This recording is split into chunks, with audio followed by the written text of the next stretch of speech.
Hello and welcome back to On the Couch with ECD. My name is Charmaine Bueta and I'll be your facilitator today. We are going to discuss a lot of topics regarding the whole child and how to develop the whole child. So I'm trusting that you are going to find this informative and that it's going to help you to train and to teach your children at home as well as in your preschools when you return after COVID-19's lockdown has passed.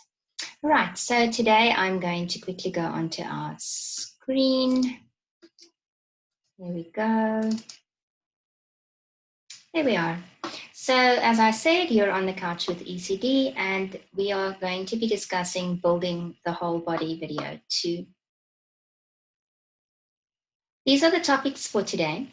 The whole child, 5 focus areas of the child, input versus output. What you put in is what you're going to get out. Connecting the dots. Sometimes we don't understand why there are red flags or fallouts or things like that, and we can look at that in point number 3. Point 4, the difference between growth and development, because sometimes when we are assessing these children or looking at them, we tend to muddle those two concepts. There is a huge difference between growth and development. Number 5, building the whole house. So we'll be looking at all the way from the brain to the muscles to the emotions, what we can do. And then developmental mistakes that we make on a daily basis. This is in our preschools as well as at home. Expectations from our parents, and I'm going to point out those flaws today. Crossing the midline and the importance of knowing your left from your right. And then just a little bit of a recap quickly, and then I want to introduce you to a website that really helped make the lives of our preschool so much better. So let's start. Building the whole house, getting to know the whole child from the head to the toe. So it's called the head to toe system. So here I've got a little diagram for you guys. You will see the first point, the pink one over here, is the physical. So that's gross motor skills and fine motor skills. And then social, emotional integration, that is when they're social with others. They're not loners, they're playing in groups, and they get along well with peers and with children of the same age. And then sensory input, that is touch and sight and smell. And then we also look a little bit into the two that we don't constantly talk about, the vestibular system and the proprioception system. And then, of course, we have, looking at the whole child, we have the cognitive, which is the brain, and the ability to solve a problem, to think in the abstract, and then to learn and to give back what they've put in. And then the last one is expressive communication, building on the communication system. So if we're going to be looking at the 5 points of this child's development, we will start with the physical, move to the social, go into sensory, cognitive, and then also communication or language. So here is our input versus output. Here's our child. Isn't he just adorable? Right. This child has a brain. All of us know that we have a brain. I don't think everybody is aware that a brain has 2 sides. Actually, it is divided into 4. We have the frontal lobes and those at the back. And then there is a left and a right brain. So there's cognitive thinking processes that happen in here. Now, in the brain, for these processes to happen, there are brain cells, and these brain cells have little, it looks like little antennae growing out of them. It's called dendrites. Now, the more we stimulate this child, the more we give them input through their eyes, their ears, their nose, their mouth, the more vast and the more these antennae or dendrites grow. So, for example, if we have a baby room and we just like white and black and the whole baby room is white and black, then the child's eyes are not stimulated with different colors. So if we compare that brain to a child who has a multicolored baby room, you will see that there are more dendrites in the baby's room that has more colors. So it's important that we look at how this brain develops and how we, as educators and parents, can then make sure we put the right stuff in so we can get the right stuff out. So besides the brain, over here we have the ears, and the ears are exceptionally special. They carry our auditory and our verbal development skills. So if we can't hear it, then normally the mouth does not pronounce it or express it the way it should be expressed. So it's important here, moms and dads and teachers, that you do not let this baby, if it's developmental time for language, talk about my booba. And then a booba is yogurt. I want booba. Booba is not yogurt. Even if you know what it means, nobody else knows what it means. So you must say, I can't understand you. Please just tell me what it is. Say yogurt, yogurt. And then after a while, the booba will go away and it will become yogurt. So don't reinforce bad habits. There's nothing wrong with speaking to your child as if they are children, but do not make up a language, because that replaces the time that you could have built new vocabulary in the language that they are speaking currently. So please try and help the children instead of thinking it's exceptionally cute and then just leaving them to be taught in the wrong fashion or manner. So auditory is what we hear, the sounds that we hear. This message then goes to the brain connects the dots, and then the brain sends a message to all the body parts and limbs. Say, for instance, I say, pick up this pen. The brain receives a message. I just heard, I must pick up the pen, and it tells my body parts to do the function of picking up the pen. So it's quite important for us to know that children have little channels in here that's filled with fluid. And very many times, children who have grommets or severe sinusitis or allergies and things, there is a delay in their speech. So we have a little bit of a problem when learning new vocabulary, because we kind of hear it like Dory speaks. Do you remember in the Finding Nemo story, it says, I speak well. Now, just imagine your ear is full of water, like when you're in a swimming pool and you come up. Can you hear clearly? No, you can't. So these children with these sinus problems and these allergies, they struggle to hear, and they are, of course, will have a delay in speech because of that. So something that needs to be sorted out early, especially if it's a reoccurring thing that they have these sinus and these allergy situations in their health. This also helps with social skills. So they will be speaking to others using their words.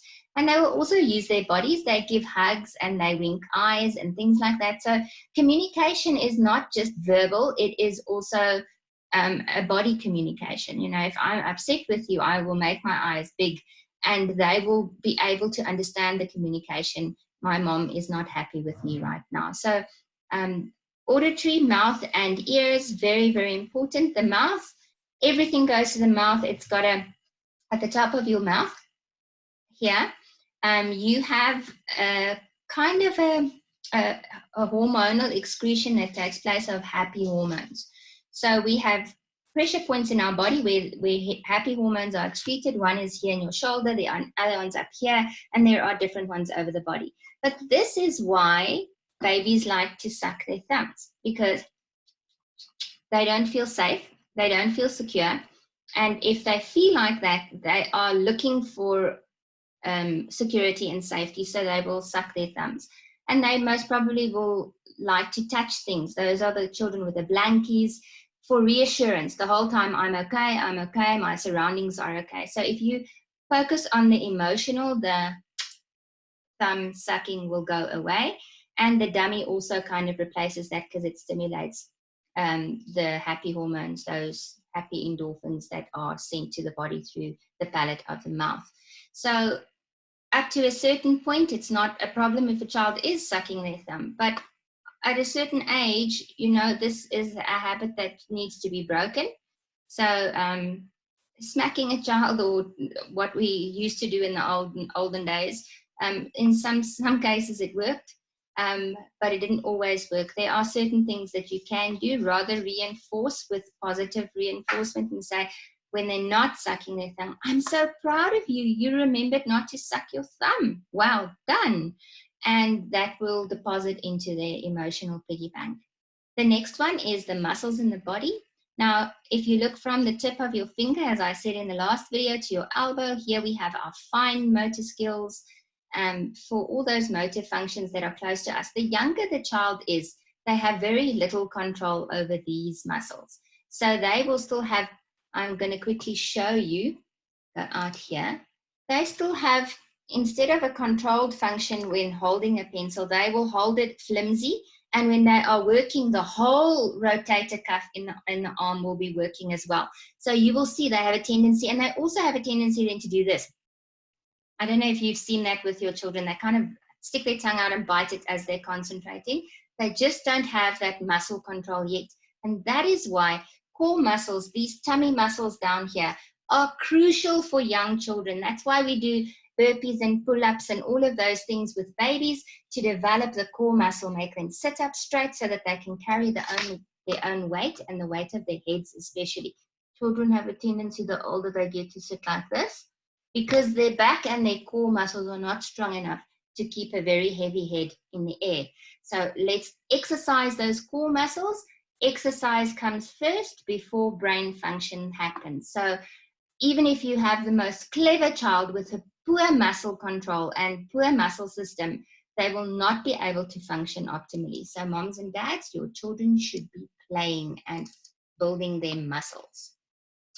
Right, so we have our large muscles. Those are all the big muscles that we use when we jump and skip and hop, as I said. And then, of course, we have our heart. And I don't know if you know this, but there are around about 40,000 brain cells in your heart.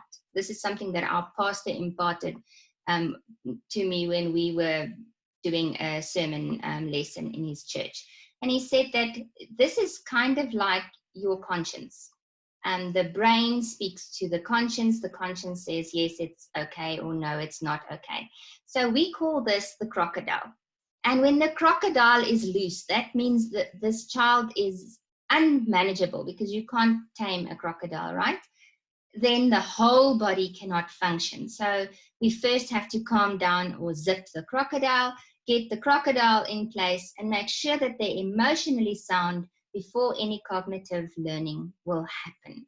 So that is our child, and we see they have a brain, ears, mouth, body and muscle control, and then have emotions which dictate the way they're feeling and how well they're going to cooperate. Okay? Building the whole house. For a baby to feel they belong, they need to connect with themselves first. They don't know where they start and where they end. So baby massage will help you a lot with that, where you massage the hands, and then after massaging the hands, you press down pressure points at the end of the fingers. I'm going to close the window and just show you this.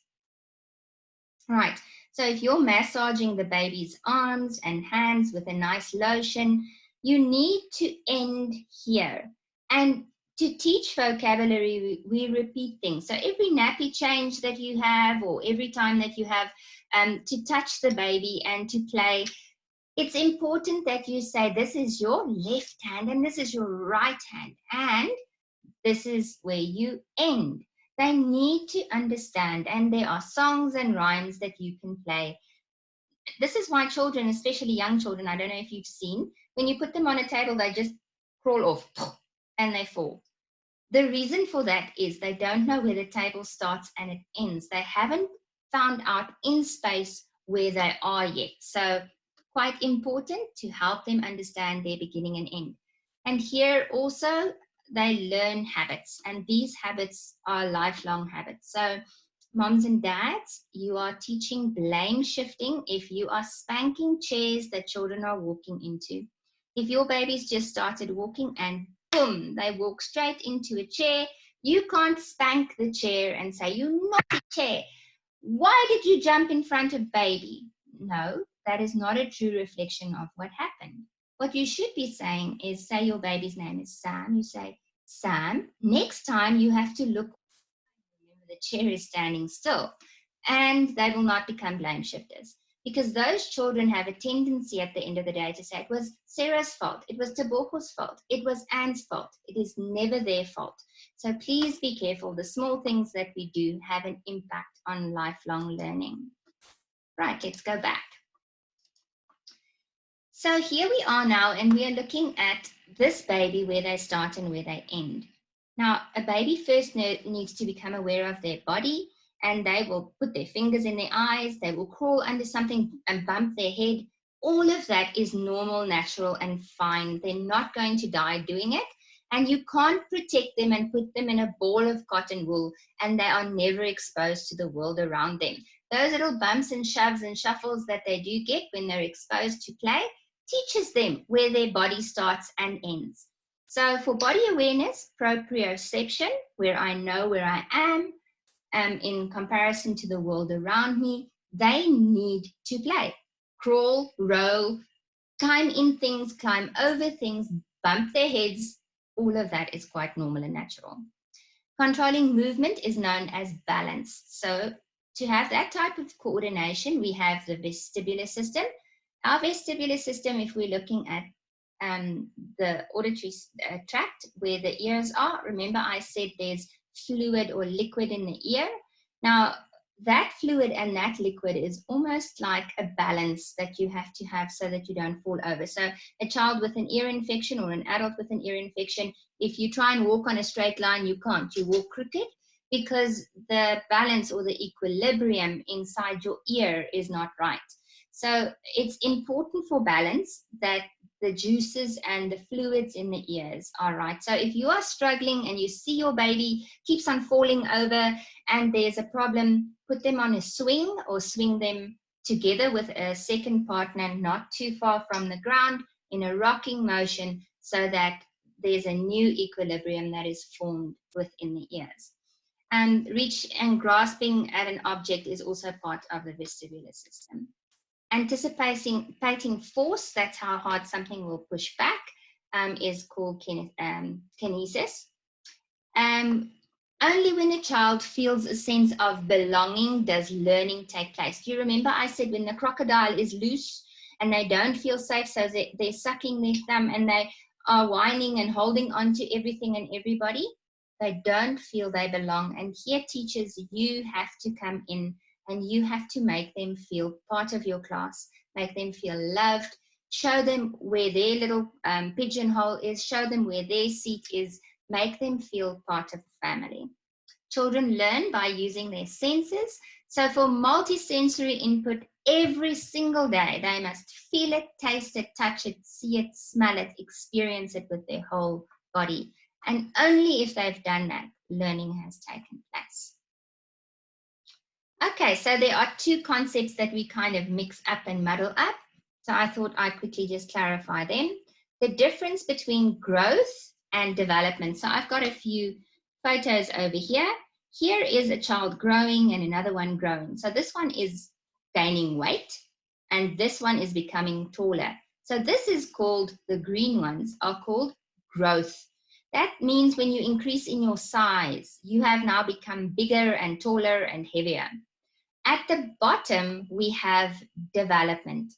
Now, this is something, if you look here, there's a baby standing up, sharing with others, feeling a little bit grumpy and sad because I'm a teenager and now I'm getting old. So it's a gradual change. It happens physically in my body, emotionally, how I feel, socially, how I interact with others, and intellectually, what I can do for myself. I am now independent. So I hope you understand. The one is weight and size, and the other one is emotion, physical, social, and intellectual change that takes place. Now, here is a big one that everybody kind of neglects. Building the whole house, and that's why I chose this theme, is we are the foundation phase as a preschool. We are building, they dig into the ground, builders, and then they lay out where the footprint of this building is going to be, and they reinforce that with steel, and they put concrete in so that the house will be strong. And we know the Bible says that you must build your house on the rock, or when the winds come, it's going to fall. And it's exactly the same academically with these children, physically with these children, emotionally with these children. If the foundation is not solid, first wind, baby falls out of the cot. Then we have children who have depression. We have children with learning disabilities. We have children with delays. So it's important to build the house. So the roof is the brain. Over here, the roof is the brain, it's red. And in the brain, we develop skills and abilities. So here we can think and do and coordinate and sort and and problem solve. All of this happens in the roof. The windows and the doors, over here are the windows and here are the doors. They are an opening where we allow people in. So this is social. We socialize, we go out and in through these doors and windows. This is also a skill that can be taught, and it's something that we've noticed is quite difficult for children who are autistic or in the autistic spectrum. And there are ways and means for teachers and parents to help them cope with social inabilities, right? So the walls of our house is emotional stability. If we're building these walls and we don't feel safe and we don't feel comfortable, we'll be building, but we won't put enough cement on and we won't be focused on our emotional stability. So we'll have a roller coaster of emotions. Then we're happy, then we're sad, then we're very unhappy, then we want to scream, then we want to laugh, then we want to cry. So emotionally, we are all over the place. Our crocodile is loose. And then, of course, the physical, the thing that keeps this house standing and all of the facets of the house in place is called your physical. Those are your muscles. So let's go look at the boo-boos and the things that we've been doing in our schools. Now, moms and dads, I might be speaking directly to you and a little bit harsh and hard today, but I think it's important that you know. Currently, most parents are doing it wrong. And because of that, most preschools are doing it wrong. What do I mean? Now, we are supposed to be this pyramid. You see, I've got a tick here that says right, and this one says wrong. Now, this little portion at the top is your brain or your cognitive function. This one, big one in the middle, is your emotions. And this large one here at the bottom is your muscles. So for the brain to work and for you to be emotionally stable, you need a solid foundation on muscles. And this is why ECD centers and people keep on saying, we learn through play. We must play. We must move. Our muscles must move so that we can play. It is crucial that our muscles are developed, or the rest of the pyramid will easily topple over. Now let's look at the wrong one. Here is where you just focus on the brain. This child must write, they must read, they must count to 4,000. They must do everything better than their friends because you have a clever baby. And emotionally, you are making them a little bit of an emotional cripple because you are a helicopter mom. This child may do nothing, cannot take their shoes off, may not play on the jungle gyms. They're going to get hurt. And they become overly sensitive. And you can say, boo, and this little baby will burst into tears. And then here at the bottom, we almost don't play outside in our schools anymore because we've got a curriculum and our parents are expecting of us to build that brain muscle. But our big muscles and our large muscles are not in place. Now, I want you to think, remember our building, I'm going back. Here's our house, flat, solid, and the top of the roof. This is reaching for the sky. Now look at the pyramid. Flat, solid, the top of the roof. This is the right way. If my muscles are in place, I will be emotionally fine. I will be able to play on a jungle gym without people having a heart attack that I'm going to get hurt. And then, out of its own, after this is in place, I will be able to think, do, solve problems, read, write. Look at this one. If I knock this here, what's going to happen to this triangle, this pyramid that I have? Boom, it's going to fall on the ground, right? Because there's nothing solid for the rest of my learning to stand on. So I am physically very, very weak. My core muscles aren't in place. I trip over my own feet. I can't balance properly. I struggle to catch and throw a ball. I can't pull up my zip. Everything is delayed because my muscles aren't in place. I cry the whole time, which upsets my friends, so nobody wants to play with me because I don't want to share. And I'm upset all the time. Or I'm so happy that I kind of am excessively happy and it bothers the whole class. My brain is okay. I am working so hard at this muscle. I am 3 and I can write my name. Oh, remember what I said yesterday? You are giving this child steak You just had a baby and I brought a plate of 200 grams spur steak and I gave it to that baby. Would you be happy? No. The baby is supposed to take in milk because that is its developmental stage. So here I'm asking your help. Please listen to your teachers. They are qualified people. They know that the muscles must be solid and sound, not 25,000 worksheets have to go home in a week. The worksheets come right at the end. Do you see? Muscles first, emotions second, worksheets, cognitive, all on their own because everything else is in place. That comes third. So beware preschools and day mothers that you are not playing at all. You allow them to overrun and overthrow your whole class with their emotions. And you are listening to moms and dads, and that is why it is so top heavy, it just topples over. So crossing the midline, here's our little one, and you will see that they are divided down the middle.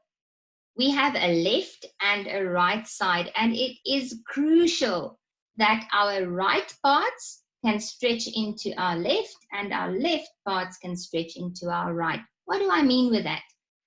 If I kick up my legs like I'm doing the can-can, and I lift my right leg up, I must be able to cross my midline and kick into the left side of the room and then put my leg down. Pick up my left leg and kick into the right side of the room. So I'm crossing the midline because if I don't do this, the connections do not take place in the brain.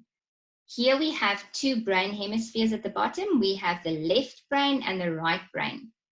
So let's have a look quickly. On the right side of the brain, we have number skills, maths and science, written language, spoken language, objective analysis, logic, reasoning, all of that happening on the left side. On the right side, there we have body control. We understand shapes better, music, we are aware of art, we are more intuitive, very creative, imaginative. We can look at things subjectively. We synthesize things, we look at emotions, and we have face recognition. So you get people that are more left brain than right brain. We call that dominance. So they are right dominant or left dominant. For now, with our preschoolers, it's just important for them to cross this middle line so that the left brain speaks to the right brain. It's almost like plugging in a plug. We are sending the connector over and we're asking somebody on the other side just to plug it in so that we can switch it on. It's almost like your husband standing outside the lawnmower and he passes the connection or the extension through the window and he asks you to please plug it in. It's important for us that you help your child plug in these connections. So teach them in this time that we have during COVID-19. L is for left and for light blue, and R is for right and for red, so that they understand they've got a left foot and a right foot, a left hand and a right hand, and find fun ways to teach them and ask them constantly. Put up your left hand. No, no, no. What hand is that? Look carefully. No, is that the light blue one or the red one? You can put a ribbon around their hands. You can put a sticker on the hand that has that color coordination. But for this brain to work optimally, left and right must be connected. And we need to understand where our left and our right is. And it's something you can do at home and repeat for us at home. So the last slide that we have here is this website really helped me a lot. I know Andrea very well. And our school also registered with schools, Tools for Schools. She gave me this information and said, you guys are welcome to contact her. They help with, they've got a repository or a kind of a bank where you can go and find templates for your school. And the POPI Act that I was talking about is in here, Children's Right, the new PIA Act is in here. Everything is available on their site. So props, Andrea, thank you so much for all your hard work. And it's great to be working with you in the ECD sector. And it's nice that I have an opportunity just to share with others that you're also available and that you really offer a good service. So quick recap, let's just go back. The whole child, 5 focus areas: physical, social, sensory, cognitive, and communication. This is our little one. Please make sure you stimulate this child, the brains, the ears, the body, and the heart every day to keep them emotionally sound. Building this whole house, baby needs to understand that they belong. We must make them aware of their body parts and show them where they begin and where they end. We must focus on balance. You can take masking tape and put it on the floor, and the children, the babies, could crawl over it. The other children could walk over it. Other children could walk with one foot in front of the other. So it's stuff that you could also look up if you're not sure about. The vestibular system, rocking them fixes the problem 90% of the time. Anticipating force, kinesis, that's also important. And then the sensory input here, the 5 senses, every day. And please, moms and dads, if your children ask you, what are we eating? Don't dare say food. They're asking a question because they want an elaborate answer. So say, I made chicken and I roasted it in the oven and I set the oven to 180 degrees and it's been in there half an hour. And she'll ask, is that long? And you say, half an hour. Let me show you on the clock, on the wall clock. So have discussions with your children, which reinforces new vocabulary and then also makes them feel safe and secure in asking you and getting a proper answer. The answer is not, wat eet ons kos. Over here, remember the 2 differences between growth and development. The one is I'm taller and heavier, and the other one is gradually all of me is changing until I'm independent. The roof, our brain is up here in the roof. We allow social interaction. We build ourselves emotionally, and then we have a solid foundation when we have good muscles. Please avoid sending out a lot of worksheets. Your body must do it first for your brain to understand it forever. They might understand that concept of writing their name now, but the starting points might be wrong. The way you explain the letters, because there isn't anything like an A, B, C, it's an abaca. Be very, very sensitive how you are teaching them so that in the long run, you are building a solid house with a proper foundation. Crossing the midline, play a lot of games. You can roll a ball and follow the ball up the one leg, down the other leg. You can punch in the air. You can do kick-ups. There are so many fun midline crossing games. Look on Pinterest. Teach them nice new ways of integrating what left and what right is and how to plug in their brains. Asking a question that the other hemisphere would most probably be able to answer. And then if you are in need of these policies and things, please visit Tools for Schools repository. I hope that you've enjoyed On the Couch with ECD. And please below, let me know if there's anything that you have questions on. I'd love to answer back. And then also if there's a topic that you'd like us to talk on, I'm going to be making a few other videos like these. So we do need your assistance with that. And we are looking forward to seeing you guys again. Stay safe, keep social distancing, and be blessed.